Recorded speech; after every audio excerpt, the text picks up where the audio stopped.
Gracias a Dios, hermanos, estamos ya en la hora 7 de nuestra materia del Instituto Bíblico, Libros Históricos.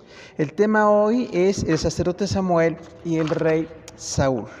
Tenemos aquí una serie de puntos ya planteados para el tema y trataremos de explicarlos brevemente. Como siempre, hacemos una exposición del texto y una aplicación inmediata, y posteriormente tendremos sesión de comentarios finales. El punto 1 es nace Samuel. El punto 2, cántico de Ana. Punto 3, hijos de Eli. 4, llamamiento de Samuel. 5, captura del arca. 6, arca en Filistea. 7, devuelven el arca. Punto 8, Samuel juez. Punto 9, Israel pide rey. Punto 10, Saúl elegido rey. Punto 11, derrota de los amonitas. Punto 12, discurso de Samuel. Punto 13, guerra con los filisteos. Y punto 14, Saúl desechado. Entonces estamos en el libro de Samuel, capítulo 1, del 1 al 28. Dice ahí que el Cana de la tribu de Efraín tenía 2 esposas, Ana y Penina. Ana no tenía hijos y Penina la incomodaba por esto. El Cana iba cada año a Silo a adorar y ofrecer sacrificios. Penina entristecía a Ana porque Jehová no le había concedido tener hijos. Ana oró con amargura de alma e hizo un voto para consagrar a su primer hijo como nazareo si Dios se lo concedía. El sacerdote Elí pensó que Ana estaba ebria. Ella le aclaró que estaba orando y no estuvo más triste. Jehová le concedió a Ana ser madre. Cumpliría su promesa de consagrar a su hijo Samuel. Cuando destetó a Samuel, lo llevó a Silo y le recordó a Eli la oración que ella había hecho y adoró a Jehová. Tenemos entonces aquí en el primer libro de Samuel una serie de aclaraciones importantes. La primera de ellas es cómo hay aflicciones en nuestra vida y a veces esas aflicciones parece que nos detienen en el plan de Dios, pero es parte del plan de Dios cuando nosotros ponemos las cosas en manos de Dios, ¿no? Entonces ahí tenemos el gran ejemplo de 2 padres, ¿no? Judíos, el Cana y Ana. La cuestión con esa tener 2 esposas era muy común. Nunca fue el plan de Dios, no lo aprobó Dios, pero era muy cultural. Muchas personas pensaban que era cotidiano que un hombre tuviera varias mujeres. Entonces este hombre tenía 2 esposas, pero dice que una de ellas no tenía hijos. Ella se llamaba Ana y la otra que sí tenía hijos se llamaba Penina. Entonces es muy histórico lo que dice la palabra, no son crónicas imaginadas, es algo real. Ahora, cuando dice ahí que la mujer que tenía hijos pues hacía sentir mal a la que no tenía hijos, es una forma de humillar, ¿ya? Porque no tiene nadie la culpa de no tener hijos. Sin embargo, era muy cultural la idea de que las mujeres tenían hijos, eran bendecidas, y si no tenían hijos, pues podían ser criticadas. Entonces es lo que le pasaba a Ana y tenía una gran aflicción. Ahora, Ana tenía una cuestión ahí que aunque estaba en la aflicción, era fiel a Dios. Porque no dice que ella no oraba, no dice que ella no estaba con Dios, dice que ella estaba muy afligida, pero de todos modos cada año iban a ofrecer sacrificio a Jehová. O sea, eran fieles al Señor, algunos con algunos errores, pero finalmente estaban en las cosas de Dios, ¿no? Y luego dice ahí que Ana oró con amargura de alma. Esta es parte del proceso, porque hay personas que piensan que los creyentes nunca nos afligimos. Piensan que estamos bien, que siempre hay victoria, y no es cierto. Esa es una cuestión que se llama el evangelio de la prosperidad, que es falso, porque no es cierto que vamos a prosperar siempre, no es cierto que somos sanos siempre, de hecho, no es cierto que no tenemos problemas, porque Ana estaba muy afligida, ¿no? Al no tener hijos y al ser hostigada por su rival, y tenía una aflicción, y lloró con amargura de alma. O sea, podemos pasar tiempos con amargura de alma, nada más que no se quede como algo cotidiano. Es parte del proceso, estamos muy afligidos, podemos llorar por duelos que tenemos, sin embargo hay que levantarnos, ¿no? Y lo que nos enseña aquí Ana es que todos conocemos la historia, ¿no? Ella le dijo a Dios: Señor, si tú me concedes un hijo, yo lo voy a hacer nazareo. Recordamos que el nazareato está en el Pentateuco, era una forma de consagrarse. De eso, nazareo quiere decir consagrado a Jehová. Y los nazareos lo hacían por un tiempo, en alguna situación de aflicción o una petición que tenían, y en un tiempo no se cortaban el cabello, no comían nada de vino, nada de jugos, cosas de uva, y tenían que no tocar cadáveres, por ejemplo, ¿no? Era una forma de mantenerse limpio ante el Señor. Y esta mujer le dijo a Dios: si me concedes un hijo, va a ser nazareo para ti. Ahora, esto tiene algunas cosas muy importantes también, porque dice que eran de la tribu de Efraín. O sea, Samuel no era de la tribu de Leví. Él rompe ahí un esquema, ¿no? Porque todos los sacerdotes tenían que ser de la tribu de Leví. Nada más que ahorita veremos que la tribu de Leví estaba mal. Eli, el único de las tribus de Leví, estaba mal en su vida espiritual y con sus hijos, ¿no? Entonces Dios levanta siempre a otros que sean fieles. Aunque no era de la tribu de los sacerdotes, fue un gran sacerdote. Entonces Samuel rompe algunos esquemas porque Dios le usó, era fiel a Dios y tenía pues una comunión con Dios muy especial, ¿no? Dice ahí entonces algo también como una gran lección. Cuando Ana oró al Señor, ya no estuvo más triste. O sea, hay que estar orando hasta que la tristeza se va. Cuando la aflicción se va, ya no tenemos que seguir afligidos, ¿no? Es parte del duelo, dicen los expertos, ¿no? Ahora los tanatólogos, no puedo estar en duelo mucho tiempo. Un gran duelo puede durar de 2 meses a 2 años, según la pérdida, pero no puede ser ni menos ni más, porque hay un promedio, ¿no?, en que nosotros tenemos que estar en un proceso de restauración, y ella estaba muy triste, pero después ya no estuvo triste, y sin embargo siguió con su petición ante el Señor. Y aquí aparece Eli. Él sí era de la tribu de Leví. Dice que era un hombre muy anciano, muy obeso también, y ya no estaba cuidado de algunas cosas. Y ahí tenemos algunas cosas que Dios tiene que hacer con nosotros, ¿no? Ahora vemos aquí el cántico de Ana, 1 Samuel 2, del 1 al 11. Dice que Ana oró exaltando al Dios incomparable. Ella ponderó la humildad, la debilidad y reconoció la justicia divina. Expresó que el Señor da vida, enriquece o empobrece, mata o da vida, levanta del polvo al pobre y guarda los pies de los santos. Dios quebranta a los adversarios. Elcana volvió a su casa en Ramá y el niño ministraba delante del sacerdote Elí. Algo que también aprendemos aquí, hermanos, es cumplamos nuestras promesas. Porque hay mucha gente que promete cosas que no cumple. De hecho, acostumbran a hacer cosas así como para pues, quedar bien, ¿no? O a lo mejor tienen un poco de paz espiritual o personal y hacen promesas, pero no las cumplen.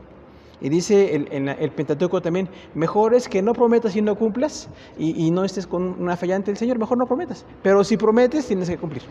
Entonces ella prometió a Dios un hijo y Dios le concedió este bebé que se llama Samuel. Samuel en hebreo quiere decir rostro de Dios. Imagínense qué bonito, ¿no? Samuel. Cada que le decía Samuel, decía rostro de Dios. Se acordaba del rostro de Dios, la presencia de Dios o la bendición de Dios. Pero Ana tiene un cántico. Y esto es muy parte de la poesía hebrea. Los cánticos expresan sentimientos de manera más hermosa. Igual que la poesía occidental, ¿no? La poesía que leemos, que nos gusta mucho la rima, la métrica y todo eso, bueno, es muy bonita la poesía, pero no es algo cotidiano, es algo que se requiere un esfuerzo. Y Ana se esforzó en componer este cántico y alaba al Señor, dice que es incomparable, que Él derrota a los enemigos. Recuerden que la rival Penina era pues mala con ella y la hostigaba, ¿no? Entonces ahora ya no había vergüenza, ya tenía un bebé y ya dijo, bueno, si prometí este bebé, lo voy a entregar delante de Dios. Y también es muy fuera de nuestra cultura, ¿no? Imagínense en el tiempo que vivimos de tantos riesgos, no podemos dejar a los niños con nadie, ¿no? Casi con nadie. En ese momento, estamos hablando del año 1100 antes de Cristo, bueno, algunas personas decían, mi hijo va a ser nazareo y lo llevo al templo. Y este niño dice que hasta que lo destetó, por ahí de los 4 o 5 años, lo llevó. Dice que ese tiempo ya no fue al templo porque estaba cuidando al niño, pero ya que el niño creció, lo llevó a entregar. Y era algo muy de la cultura, ¿no? Porque para nosotros suena muy extraño. Decimos, yo no dejo a mi hijo con nadie, ¿cómo voy a dejar a un hijo? Era parte de la cultura, no era muy común, pero llegaba a suceder. Que decían, bueno, este niño está dedicado a Dios. Ahora, ¿qué pasa con Samuel? No era fácil, ¿no? Imagínense dejar a su mamá, dejar a la familia y quedarse en el templo con Eli. No era fácil. Sin embargo, en las cosas de Dios que no son fáciles, a veces Dios se manifiesta. A veces Dios pues nos usa en esa manera, ¿no? Entonces el pequeño Samuel está bien delante de Dios y Ana hace este cántico y está pues muy satisfecha de la obra que está haciendo y cumple su promesa, porque no dijo me quedo con el niño, ¿no? Después vemos que tuvo otros hijos y fue una grande bendición, pero este primer niño lo llevó, en cuanto pudo llevarlo, lo llevó a entregar ahí. ¿Qué pasa cuando nosotros tenemos un ministerio y ya estamos en pecado? Es algo muy lamentable. Pero todos conocemos el caso de los hijos de Eli. Imagínense, Eli significa mi Dios. Él en hebreo es Dios. Y la I al final es mío, pertenencia. Entonces, Eli quiere decir mi Dios. Pero Eli ya no era un hombre que pertenecía a Dios. Ya no estaba en las cosas de Dios, ¿no? Dice el capítulo 2 que los hijos de Eli eran pecadores. Tomaban antes de las ofrendas, antes de que se hicieran sacrificios. Quebrantaban lo establecido por Dios. Los criados de Eli amenazaban a quienes resistían sus abusos. Samuel ministraba en la presencia de Jehová. Su madre Ana tuvo otros 3 hijos y 2 hijas. Eli no estorbó a los hijos en sus pecados. El joven Samuel crecía y aceptó, era acepto delante de Dios y delante de los hombres. Un varón profetizó contra Elí que por su conducta complaciente con sus hijos, su generación sería cortada. Esto es un castigo. Entonces, ¿qué pasa con Elí? Era un hombre de casi 90 años. Un hombre ya casi no veía, porque dice que estaba mal de la vista y muy obeso, y ya no tenía ningún cuidado de muchas cosas, ni de su cuerpo, ni de su vida espiritual. Y algo muy importante, no estorbaba a sus hijos. Ahí se hace muy común la frase, ¿no? Para todos los papás, tenemos que estorbar a nuestros hijos. ¿Qué es estorbarlos? Pues impedirles, no facilitarles, no complacerlos en lo que están haciendo más delante de Dios, ver de qué manera les estorbamos. Porque ¿qué hacían estos? Dice que eran varios pecados. Elí era el sacerdote, sumo sacerdote en ese momento, sus hijos eran sacerdotes. Había ofrendas, que dice ahí Deuteronomio, ¿no? La ofrenda pues, de consagración, el holocausto, la ofrenda por el pecado. Había muchas ofrendas. Y todos los días llegaba gente con ofrendas para entregarle a Dios. Y ahí eso es muy bueno, ¿no? Que la gente fuera fiel a Dios con sus ofrendas estaba muy bien. El problema es que los hijos de Elí robaban de esas ofrendas. Imagínense hoy robar las ofrendas, ¿qué tal? O sea, robarse algo de las cosas de Dios no está bien. Y lo más malo es que dice que Elí no les estorbaba. Nada más dice que dijo, ay, hijos míos, eso que hacen no está bien. ¿A qué le suena? Como un papá consentidor, ¿no? Porque no dice, oigan, ya no van a ser sacerdotes. Si siguen haciendo esto, los voy a quitar, ¿no? O de alguna manera, pues, estorbarlos. Y no los estorbaba. A veces por el amor de padres, muy mal entendido. Porque la palabra de Dios dice que el papá que ama a su hijo lo disciplina. ¿O no dice así? Dice, el que ama a su hijo lo tiene que disciplinar. No puede hacer el hijo lo que quiera, ¿no? Quisiéramos que los hijos fueran buenos. Todos los que somos papás quisiéramos que el hijo fuera bueno. Que fuera consagrado, que estuviera bien. Pero cuando no, ¿qué tenemos que hacer? Pues confrontarlos. Y estorbarlos, ¿no? Hacer esas decisiones. Y Elí no lo hacía. Estos hijos de Elí dice que llegaban las personas con sus ofrendas y antes de hacer el sacrificio tomaban lo que más les gustaba. Las 5 ofrendas levíticas, porque recuerda que son 5, tenían reglas. Decía, una ofrenda tiene que ser quemada una parte del animal, otra ofrenda se toma una parte para el sacerdote, otra ofrenda se entrega totalmente a Jehová, pero todo primero se le presenta a Dios. Recordamos, Dios es dueño de todo. ¿Tú estás de acuerdo con eso? Porque no somos dueños, somos administradores, ¿no? Incluso quienes llegan a prosperar o les va bien en las cosas económicas, a veces olvidan que es Dios quien hace las cosas y quien es dueño, ¿no? Entonces, estos sacerdotes, hijos de Elí, no respetaban las ofrendas. Dice que ellos llegaban con sus ofrendas y agarraban lo mejor y decían, no, lo voy a tomar. Y luego dice que hasta tenían criados que iban con la gente y los amenazaban. Si la persona decía, no te doy ofrenda hasta que la entregue a Jehová, le decían, dámela o si no, la voy a tomar. O sea, los amenazaban. Casi con golpearlos, ¿no? Imagínense nada más. Entonces, ¿qué pasa eso? Es matar la fe de la gente. Las cosas de Dios son santas, hermano. No somos todos santos ni perfectos, todos tenemos errores, pero estamos en las cosas de Dios. Y creemos que las cosas de Dios tienen que ser buenas, no a nuestra manera, mucho menos a nuestra conveniencia, ¿no? Y menos a la complacencia de los hijos. Y en este caso, estos hijos de Elí estaban pues afectando a la fe de la gente, porque seguían llegando las personas y cada que llegaban ellos tomaban las ofrendas y estaban muy a gusto con las ofrendas. Entonces, hermanos, es importante, papás estorben a sus hijos. ¿Cómo los estorbamos? Pues no dándoles permiso. ¿Qué tal quitarles privilegios, no? Hay papás que ya dicen, ya está grande, ya, ok. Si, mientras estén en la casa, aunque sean mayores de edad, tienen que sujetarse a las reglas. Porque eso es muy cultural, ¿no? Dicen, ya soy mayor de edad, ya no me puede hacer nada. Los derechos de los niños, ¿no? ¿Hay derechos o no? Sí. ¿Y no hay deberes? Esos casi no se acuerdan, ¿verdad? De los deberes casi no se acuerdan. Dicen, no, tengo mis derechos, sí, también tienes deberes. El deber de respetar, estar en las cosas de Dios, el deber de, pues, lo que yo te enseñe como parte de las cosas de Dios, tú tienes que seguirlo. Y hay papás que no lo hacen. A veces es por pereza también.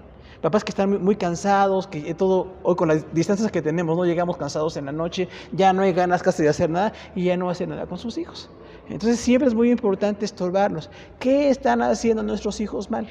Ahora, esto tuvo consecuencias. Porque dice entonces que un varón de Dios vino con Elí y le dijo de parte de Jehová, por cuanto no estorbas a tus hijos, tu casa va a ser quitada. O sea, Dios sí castiga, ¿no? Porque el hombre no, Elí no castigaba a sus hijos, pero Dios sí. Dios no estaba ciego al abuso de estos hombres. No dijo Dios, Elí, si no te arrepientes, va a ver que tu casa se quite de la bendición y tendrás muchos problemas, ¿no? Entonces tengamos cuidado con estorbar a los hijos. No seamos complacientes. Aunque sean mayores de edad, pues nada de alcohol, nada de tabaco, nada de drogas, nada de lo que no debe de haber, aunque sean mayores de edad. ¿Qué tal si llegan a nuestra casa y le decimos, aquí en la casa no hagas nada? Aunque tengas 40 años o 50, aquí en mi casa es la casa de Jehová. No es un templo, ¿no? Pero ¿es nuestra casa de Dios o no? Es el lugar donde nos tiene. ¿Cómo los papás permiten pecado en sus hijos? Ahí toman, ahí se emborrachan y hacen cosas. Y eso es no estorbar en las cosas de Dios. Entonces tengamos cuidado con eso, ¿no? Porque dice ahí que no estorbó a sus hijos. Y podemos incluso cada quien hacer una lista, ¿cómo yo puedo estorbar a mis hijos? No darles permisos, quitarles privilegios, exigirles, confrontarlos, regañarlos, no apoyarlos. Porque hay papás que dicen, es que anda re mal, pero lo sigo apoyando, le sigo dando dinero. No le quito el carro, ¿no? Los que tienen carro, imagínense nada más. O sea, hay cosas que los papás hacemos y están muy mal y no los estamos estorbando. Luego viene el tercer punto, el cuarto, llamamiento de Samuel. Dice que Dios llamó a Samuel, capítulo 3, Dios llamó a Samuel. Elí dijo a Samuel que cuando oyera la voz de Dios, dijera, habla Jehová, porque tu siervo oye. Dios volvió a hablar a Samuel. Le dijo que iba a castigar a la familia de Elí. A la mañana siguiente, Elí ordenó a Samuel que le dijera el mensaje divino. Samuel creció y el Señor estaba con él y se le volvió a aparecer en Silo. Hay que ver las cosas importantes. Dice que cuando Dios llamó a Samuel, era porque Elí estaba fallando. Ahora, esto es del ministerio de Dios, Antiguo y Nuevo Testamento. Si alguien falla, Dios puede levantar a otro, ¿o no? Porque hay quienes piensan que son dueños del ministerio, ¿no? Es mi iglesia. Por eso nunca decimos, es mi iglesia, mi ministerio. No, es la iglesia de Dios. El ministerio es de Dios y por misericordia nos lo concede. Y mientras estamos bien, funciona. Pero si no estamos haciendo las cosas bien, Dios puede levantar a alguien mejor que nosotros. Y eso no tiene que pesar, ¿no? Porque Elí no estaba consciente de lo que hacía. Complatea a sus hijos, ya no cuidaba muchas cosas, físicamente no se cuidaba, ni en la comunión con Dios. Y usted se acuerda, ¿no? Que dice que cuando Samuel era pequeñito, Dios le habló, Samuel, Samuel. Y él se levantó y pensó que era Elí. Y fue, suponemos que estaban en cámaras cerca del templo, donde estaban los sacerdotes, ¿no? Ahí estaba el pequeño Samuel y Dios le habló. Ahora, esto es una voz audible, porque Dios habla de muchas maneras. Puede ser de manera audible, puede ser en visiones, puede ser en sueños, en profecía en la iglesia, puede ser. Y todo eso hay que revisarlo. No porque algo pase lo vamos a creer de inmediato. Tenemos que revisar las profecías, ¿no? Dice Pablo, revisen las profecías. Y aquí dice que Samuel estaba con la voz de Dios y no sabía qué pasaba. Y va con él y le dice, ¿qué quieres? ¿Por qué me llamas? Y le dijo, no te he llamado, hijo mío. Yo no te llamé. Y la segunda vez pasó. Y le dice Elí, no te llamé. Cuando viene la tercera vez, Elí entiende. O sea, todavía ya anciano, ya muy caduco, ya muy permisivo con sus hijos, algo entendió de la voluntad de Dios y dijo, mira, si te vuelve a decir Samuel, di, habla a Jehová que tu siervo oye. Muy de los profetas, ¿no? O sea, tenían que oír la voz de Dios. Y entonces Elí entendió que Dios estaba hablando con Samuel. Algo que es muy importante, la continuidad en el ministerio. ¿Cómo continúa? Como Dios quiere. No es nuestro plan, no es nuestro esquema, no es mi candidato, es como Dios hace las cosas en la iglesia incluso, ¿no? Porque hay quienes piensan que es así, que designan gente o eligen a la gente. Se puede hacer, pero es mejor que Dios los llame. Es mejor que Dios poco a poco vaya funcionando. En este caso, Elí estaba por morir casi, y Dios levantó a Samuel. Y Samuel se levantó y por la niñez que tenía, era un buen creyente. Algo importante también, Samuel no se dejó llevar por la influencia de los hijos de Elí. Porque ellos estaban mal y Samuel no. Samuel no dijo, bueno, como los hijos de Elí andan mal, yo también voy a andar mal. ¿Qué tal, no? Porque hay algunos que dicen eso, mira, si lo hace fulano, yo también puedo hacerlo. No está tan mal porque se puede. Miren, de hacerse se puede hacer todo. Nada más lo que no está bien es que no estamos haciendo la voluntad de Dios. Y entonces cuando Dios llama a Samuel, Samuel dice, habla Jehová, porque tu siervo oye. Dios le dijo, estoy al tanto de todo el pecado de Israel. Esto es algo muy grave. La voz de Dios no siempre es bonita. No siempre es halagüeña, no siempre es éxito, no siempre es salud. A veces es bendición, pero en medio de eso Dios evalúa a su pueblo. Elí estaba fallando con las cosas que ya dijimos, pero Dios no. Y Dios le dice a Samuel, estoy viendo el pecado de los hijos de Elí, que no los estorba. También dice la frase, Dios no los estorba. Y voy a quitar a Elí. Y va a morir Elí su casa en un día. Y voy a levantar a otro. Ese otro era Samuel. Imagínense un chiquitito, ¿no? Un niño ahí todavía. O sea, los planes de Dios de veras nos dejan sorprendidos, ¿no? Dios tiene un plan perfecto. Y le dijo Dios a Samuel, y esto va a pasar.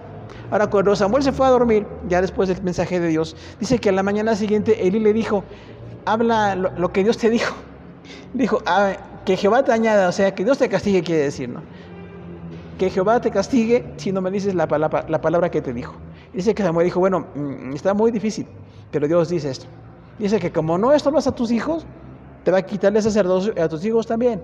Israel va a ser derrotado hasta que se arrepientan de su pecado. Y todavía él ni siquiera reacciona, porque dice, es Jehová que haga lo que él quiera. O sea, como un conformismo, ¿no? ¿No es conformismo eso? Decir, bueno, me arrepiento, ¿qué tengo que hacer? ¿No? Dijo, está bien, es Jehová. Sí es cierto que es Jehová, pero tenemos que buscar arrepentimiento, hermano. El gran problema de las personas que caen espiritualmente es la falta de arrepentimiento. Porque no se arrepintió. Dijo, está bien, mis hijos están mal, yo estoy mal, que haga Dios lo que quiera. Entonces, eso es una muy mala respuesta en cuanto a las bendiciones que Dios estaba dando. El siguiente punto es que capturan el arca. Dice que en Samuel 4 que los filisteos derrotaban a Israel, los judíos trajeron el arca del pacto. Los judíos gritaron de gozo y los filisteos temieron ver el arca del pacto que era traída a la batalla. Los filisteos ganaron la batalla. Elí cayó atrás y se desnucó. La esposa de sacerdote Fines dio a luz al oír las tragedias de Israel. Llamó a su hijo Icabod, que significa la gloria de Israel es traspasada. O sea, ¿los juicios de Dios se cumplen o nada más las bendiciones? Se cumplen. Así como las bendiciones son muy lindas, ¿no? También los juicios. Y Dios le dijo a Samuel, esto va a pasar, y esto pasó. Dice que hubo una guerra con los filisteos. Primer punto, los judíos estaban perdiendo la batalla. Estaban lejos de Dios, nadie oraba, nadie buscaba a Dios. Pues cómo querían ganar, ¿no? O sea, es increíble. Y pasa lo mismo con los cristianos. Algunos pensamos que andamos bien y andamos mal y esperamos bendiciones. Y Dios no puede bendecir cuando andamos mal. Tenemos que andar perfectamente bien en su camino para que las cosas sucedan. Y dice que entonces los judíos estaban ahí en la batalla y algunos pensaron, vamos a llevar el arca del pacto. ¿Cómo se llama eso, hermano? Eso se llama idolatría.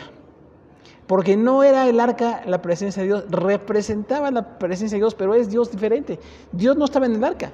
¿Cuánta gente igual dice, no traigo aquí mi Biblia? No sé cuántos tienen insomnio y se acuestan sobre la Biblia, ¿no? Dicen, aquí tengo mi Biblia. La abren en el Salmo 91, ¿no? Y dicen, no, Señor, aquí está la Biblia. Eso es puro espiritismo. ¿Cómo voy a decir que por eso no estoy cumpliendo la palabra, no me estoy arrepintiendo y no puedo tener victoria?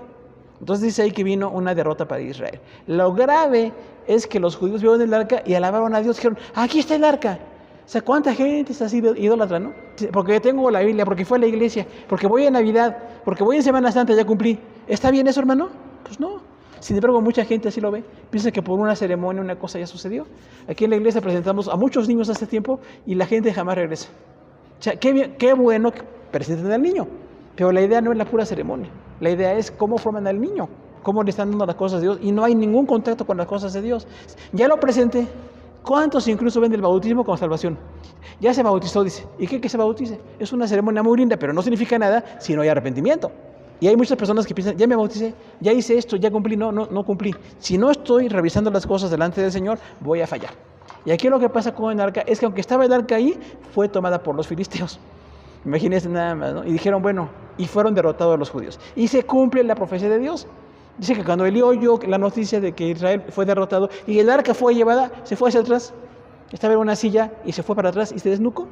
O sea, se cumplió la profecía. Y cuando nació su nieto de Fines, el niño nació y la mujer murió, la nuera de Eli. O sea, hay juicios muy graves, muy lamentables, pero si no nos arrepentimos, Dios nos llama al arrepentimiento. Si no nos arrepentimos, van a pasar esas cosas verdaderamente muy tremendas. Dice luego que los filisteos tienen el arca. Ya estamos en el punto 6, ¿no? Dice 1 Samuel 5 que los filisteos llevaban el arca al templo de Dagón y en 2 ocasiones este ídolo fue encontrado a los pies del arca. Los pobladores de la ciudad de Asdod, donde llevaban el arca, fueron heridos por Dios con tumores. Enviaron el arca a Ecrón y hubo mortandad y tumores. Algunos piensan que esto es la peste bubónica. ¿Se acuerda? Que se contamina con algunos parásitos de los ratones y es una plaga grandísima. Entonces piensan que pasaba porque se tenían tumores y morían. Es posible que sea eso, pero sea lo que sea, hermano, era el pecado de la gente, porque igual los filisteos no respetaban las cosas de Dios. Igual que los mundanos, ¿no? A veces queremos que los mundanos se porten como cristianos. Decimos, mira, Dios te bendijo. Mientras no sea cristiano no va a entender, porque los filisteos tienen el arca, pero no tienen a Dios. No estaban con Dios en el pacto, ¿no? Y entonces estaban igual pues con estas enfermedades. Ahora, luego dice que los filisteos devuelven el arca, porque hubo tanta mortandad en ellos, dice, morían tantas personas que la devolvieron.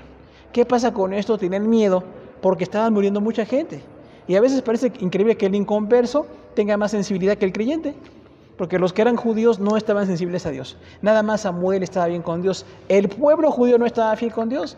Los filisteos eran idólatras, pero decían, bueno, si su Dios nos está hiriendo, devuelvan el arca. Y dice entonces cuando Dios dijo, bueno, devuélvanla con tumores de oro, ¿se acuerdan?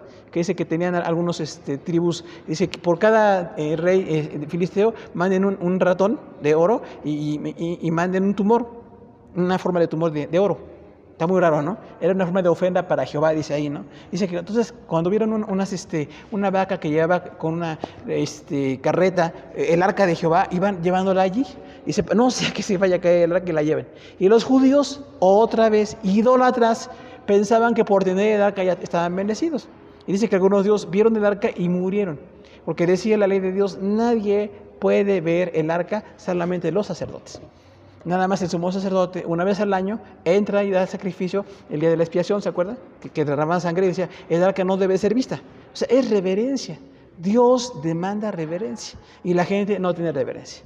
Los filisteos enfermos y con los tumores y muriendo, y los judíos también llegan y ven el arca y celebran ahí y muchos mueren. A algunos eso les parece un poquito extremo, ¿no? Pero Dios castiga cuando tiene que castigar. Entonces, ¿qué pasaba con el arca? No era por tener el arca la bendición, era importante ser fiel a Dios, igual que en nuestro caso. Qué bueno que digamos que somos cristianos, pero eso no es lo importante. Lo importante es que de veras cumplamos las cosas de Dios, que estemos en la palabra de Dios, que vivamos la palabra de Dios, porque hay mucha gente que se siente creyente y no es. ¿Te acuerda usted cuando dice la cizaña del trigo? En la iglesia también hay personas creyentes y personas no creyentes. Y se asombran, dicen, ¿cómo uno creyente aquí? Hermano, lamentablemente sí. Van a la iglesia, les gusta la alabanza, participan, incluso a lo mejor se integran en algún ministerio, pero no están en Cristo. Porque cuando Jesús dijo, ¿no? Les diré, apártense de mí, hasta esa maldad, nunca les he conocido. O sea, no son creyentes. Por eso es muy importante que veamos la comunión con Dios. No importa que se hagan milagros, porque ahí dice, ¿no? Harán milagros, harán sanidades y harán mucho show. Yo hoy veo mucho show en algunas iglesias, hermano. Hace mucho espectáculo y poca palabra.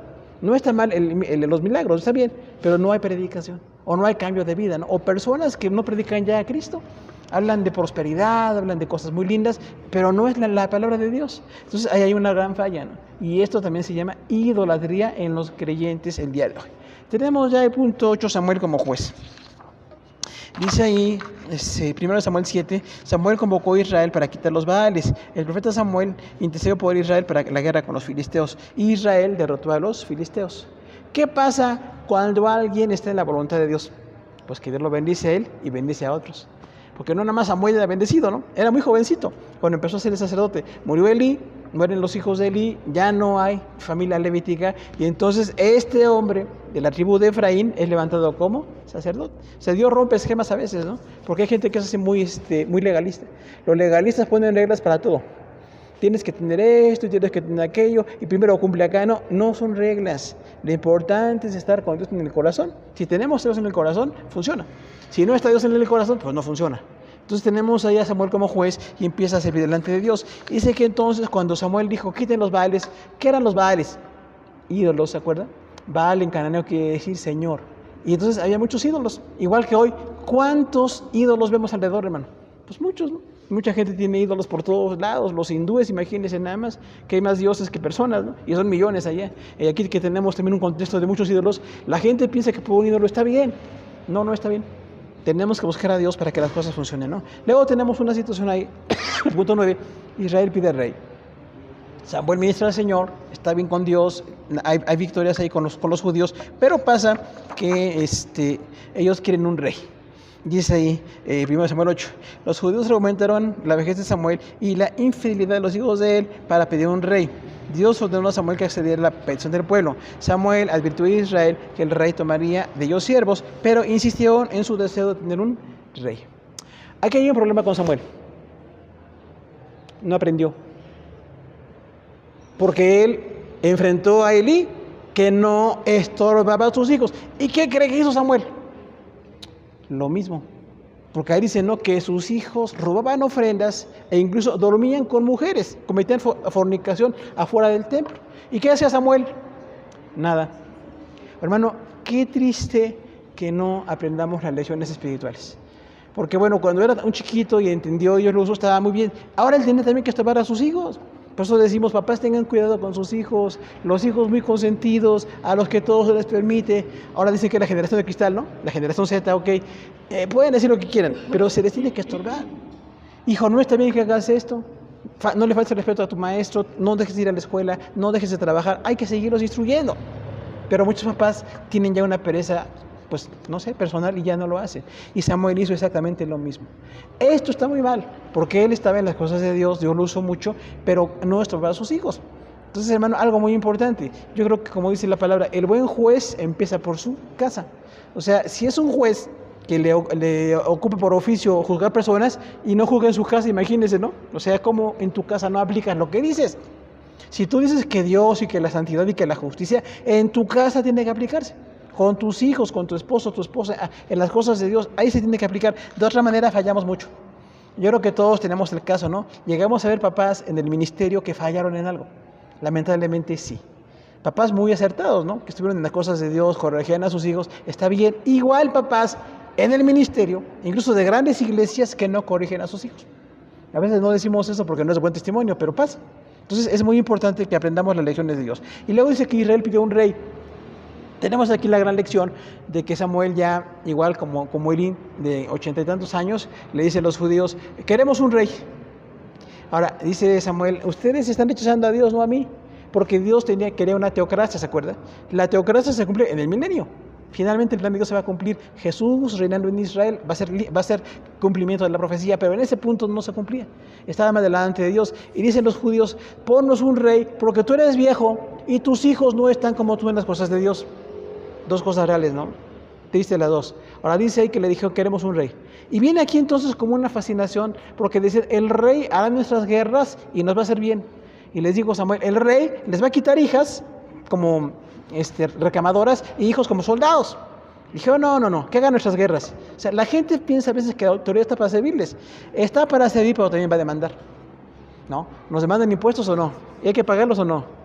Pues sí, lo que el gobierno establece no nada más es para que yo esté complacido, ¿no? Por eso mucha gente no entiende la relación con el gobierno, piensan que pues no se puede tener todo, o están en contra de, o no apoyan nada. Cuando dice la palabra tenemos que respetar a las autoridades, y las tenemos que respetar, pero en este punto le dice Samuel, este rey va a hacer esto, y dije, no, de todos modos queremos un rey.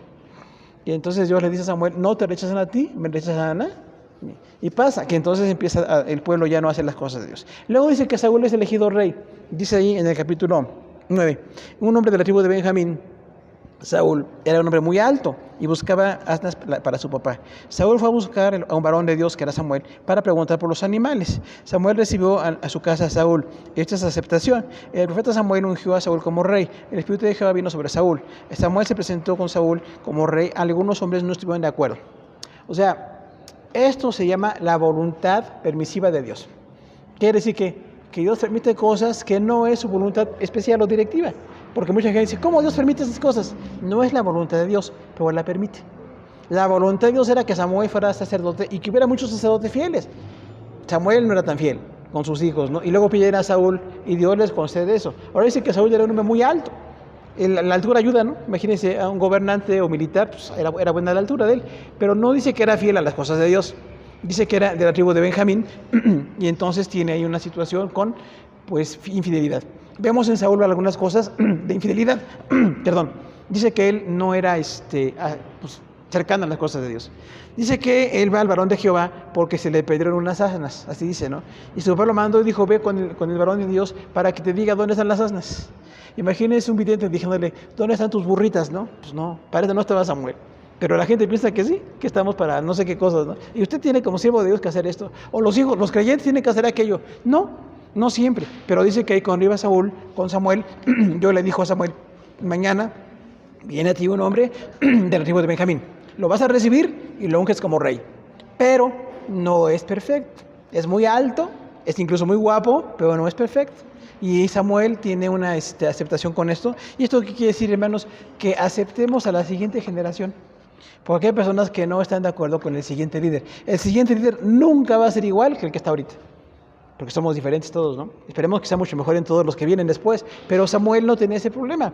Dijo, está bien, de la otra tribu de Benjamín, Samuel era de Efraín, o sea, ninguno era de la tribu de Judá o de la tribu que gobernó después, pero en ese punto Dios lo permitió por su misericordia, ¿no? Y luego dice que algunos no estaban de acuerdo con Saúl, no estaban de acuerdo con este hombre, dijeron, no apoyamos a Saúl, pero luego viene una derrota con los amonitas eran así muy cercanos geográficamente, ¿no? Y dice ahí en el capítulo 11, fue informado Saúl de la confrontación con los amonitas y Saúl derrotó a los amonitas. O sea, sí hizo una guerra Saúl al principio y derrotó, estaba bien.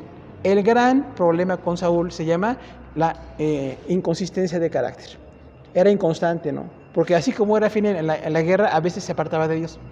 Todos conocemos lo que hizo luego con David, ¿no? Entonces tenemos una serie de cosas ahí que tenemos que aprender. Luego tenemos ahí en el punto 12, discurso de Samuel. Samuel se despide de los judíos y dice, yo he cumplido ante Jehová, no tomé nunca nada de dinero de nadie, no le quité nada a nadie, nada más que sus hijos no estaban bien, ¿verdad? Esa parte estuvo mal, pero está bien cuando alguien acabe el ministerio. Porque todos vamos a acabar el ministerio, no estamos permanentes, lo entendemos todos, ¿no? La cuestión es acabar fieles al Señor, acabar, haciendo la voluntad de Dios. Y le dice Samuel, no se aparten de Jehová, si se apartan van a ser derrotados. Ya tienen a su siguiente rey aquí y este rey va a estar con ustedes, ¿no? Dice el capítulo 13 que en batalla con los filisteos el pueblo desertaba. Saúl ofreció holocaustos. Samuel confrontó a Saúl por su pretensión, pero no reconoce su pecado. Jonatán, hijo de Saúl, y su paje de armas entraron a un campamento de filisteos. Y Jonatán mató a varios filisteos. Saúl decretó que hubiera ayuno antes de la guerra. Jonatán no escuchó la orden y comió un panal de miel. Saúl quiso matar a Jonatán por quebrantar su decreto, pero el pueblo no se lo permitió. ¿Qué pasa con Saúl? Pues como una incongruencia de carácter, ¿no? Era así como muy exigente con sus hijos y no era exigente con él mismo. Porque dice ahí que, estaban en guerra y Dios le dijo a los profetas que ellos eran los que tenían que hacer los sacrificios. Los reyes gobernaban, ya sea en la guerra. O sea, tenemos que estar divididos en los ministerios. Nadie es todólogo. ¿Usted conoce gente que es todóloga?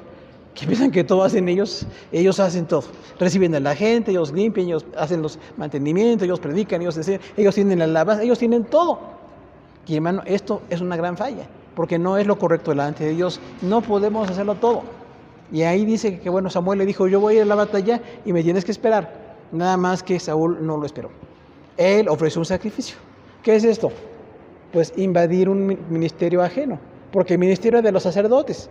Ningún rey podía hacer sacrificios. Y tenemos el caso de Saúl, que es sacrificio, y otros más. Más adelante los veremos, y siempre Dios los castigó. Le decía, no, eres el rey, pero no haces todo. No te corresponde hacer los sacrificios, le corresponde al sacerdote. Y algo muy importante, cuando Samuel llegó, Saúl le dice, me esforcé en las cosas de Dios. Así dijo, ¿no? Porque dice, no venías, pues estaba tardando Samuel, dice, entonces hice sacrificio. Como vi que no llegabas, ofrecí sacrificio. Y le dice Samuel, ¿cómo haces esto? No te corresponde, hay un límite. Tú eres el rey, tienes todo el poder militar y económico del país, pero el sacerdote tiene el poder espiritual. Y no te arrepientes. Y dice Samuel que no se arrepintió. Saúl dijo, no, estuvo bien. Y eso pasa con mucha gente, ¿no? Dice, Señor, lo hice con otra intención. Siendo la intención buena, dicen actualmente, ¿no? Los relativistas, si la intención es buena, aunque lo haga mal. O sea, está mal, hermano. No podemos por una intención buena hacer las cosas malas, ¿no? O porque decimos, que el fin justifica los medios. Tampoco. Realmente no puedo por eso hacer ninguna cosa. Entonces dice ahí que Saúl no se arrepintió y Samuel le dijo, por cuanto esto hiciste, Dios le dará el reino a otra persona. Y ahí venimos con el último tema. Saúl es desechado. Tenemos ahí el capítulo 15. Dice que Samuel advirtió a Samuel que obedecía a la instrucción de Dios. Dios le dijo que pelearán con Amalek y destruirán todos sus bienes. Saúl tomó de lo que te habían prohibido y por eso fue deseado como rey. Vea cómo una persona legalista tiene un problema. Cuando él ofreció sacrificio, no le pareció mal. Se justificó. E incluso después dice que Jonatán, su hijo, estaba lejos con un paje de armas y Saúl decretó ayuno. Y aquí tenemos un asunto. El ayuno es búsqueda intensa con Dios. De hecho, cuando tenemos problemas, se nos quita el hambre, ¿no? No queremos ni comer. Pues voy a ayunar un tiempo. O sea, no es religioso que se ayune. Y hay muchos cristianos que sí piensan que es religioso. Ayuno cuando predico. O ayuno cuando... No siempre se tiene que hacer eso. El ayuno es muy personal y cuando estamos en alguna necesidad. Pero tampoco es para lucir a la gente, ¿no? Ahora, ahí tenemos que Saúl dice, van a ayunar hasta que derrotemos a los enemigos. ¿Usted cree que un soldado puede ayunar y derrotar enemigos? Pues no. Ayunando están débiles, están en las cosas de Dios, pero Saúl era así muy legalista. Por eso decimos cuidado con los legalistas, porque siguen existiendo. En la iglesia puede haber personas legalistas que dicen yo decreto esto, yo hago esto. Ahora cuando Saúl decretó esto, estaba con el pueblo y todos ayunaban, pero su hijo Jonatán estaba lejos. No oyó lo que dijo su papá y dice que entonces Jonatán empezó a matar filisteos. ¿Cómo los mataba? De a poco en poquito. Era guerra de guerrillas, ¿no?